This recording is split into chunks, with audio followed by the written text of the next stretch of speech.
A man accused of inappropriately touching a woman during a rock concert last week at Blossom has been arrested, and investigators say has admitted to the crime.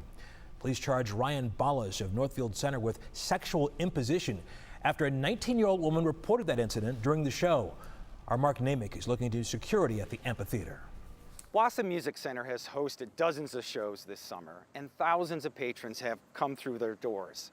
But Channel 3 has learned there was another assault earlier this month at the Jason Aldean concert. I was actually there that evening. A report came in of an assault. We responded immediately. We were able to identify the suspect and place him under arrest. The one victim was treated. We are looking into possibly other victims. The Summit County Sheriff's Department works in conjunction with a private security team hired by Live Nation, which runs Blossom. But this is a massive space. It's larger than even Cedar Point.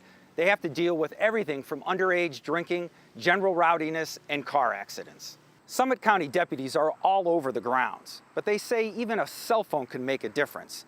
In fact, the latest arrest was aided by the victim's friend who took a picture of the man that assaulted her. With any venue, when you put 20,000 people in one spot, when there's alcohol present, security is the #1 concern. People go there, we want them to have a good time, but we want them to go home safe as well. It may feel like summer's over, but there's a month of concerts left at Blossom. And deputies recommend anyone that's concerned about their safety to grab a security official from Live Nation, one of the deputies, or even call 911. They'll be there. Mark Naymik, Channel 3 News.